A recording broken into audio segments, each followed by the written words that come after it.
Well, a stunned day here at Folsom Field as the Colorado Buffaloes fall to 0-2 on the season as they get beat on a last-second field goal by Sacramento State, a team out of the Big Sky Conference, 30-28. Along with Larry Zimmer, I'm a stunned and startled Mark Johnson. Partner, I'm not even sure what to say about this anymore, where the Buffs are. Last week I thought was a shocking result, 22-17 loss to the Rams of CSU. Today is simply mind-boggling. It is. It's a home game. It's your home opener. You're playing an FCS team. Not to take anything away from them, but there's a reason they were Division I AA and not Division 1A. Right. Beat by 30 last week, by the way, on the road against New Mexico State. Exactly. And so it's making me wonder, what is this football team? Where are they right now? And I know that John Embry, he's asking the same questions.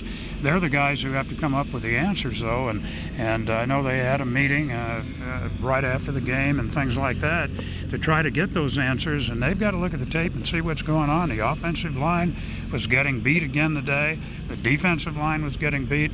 They were losing the battle in the trenches. And, that's 2 weeks in a row.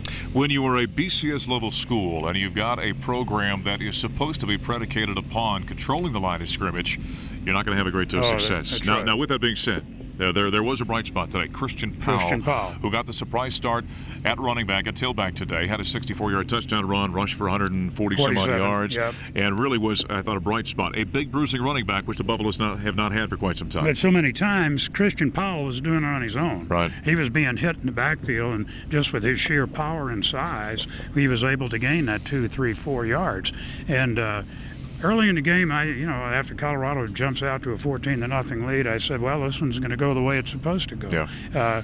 But then the defense let down, and 4 straight possessions, Sacramento State scores touchdowns. That becomes, I think, one of the more perplexing aspects of this. You're talking about a team that got up 14-3 last week. The Rams take the win. This week up 14-0 over Sacramento State. So whether it be adjustments, whether it be the ebb and flow of a team, somehow the Buffs are not continuing what they start with in these ball games. No, they're not. And Sacramento State was able to run. The numbers aren't huge, but when they ran effectively, that opened up the passing game, and we saw Garrett Safran, the quarterback, have one heck of a game today. There's no question. Now, how much did the youth in the Colorado secondary? Well, it probably had something to do with it, but nevertheless, that's the secondary. That's what they've got. It's another week of looking for answers for the Buffaloes as they fall 30-28 on a last-second field goal by Sacramento State. They sit at 0-2. Next week, we'll be in Fresno, California. We'll hit the air on our network at just after 4 o'clock and just after 6 o'clock, the Buffs and the Bulldogs. For Larry Zimmer, I'm Mark Johnson. Buffs fall on a last-second field goal to Sacramento State, 30-28. Thanks for being with us here at 850KOA.com.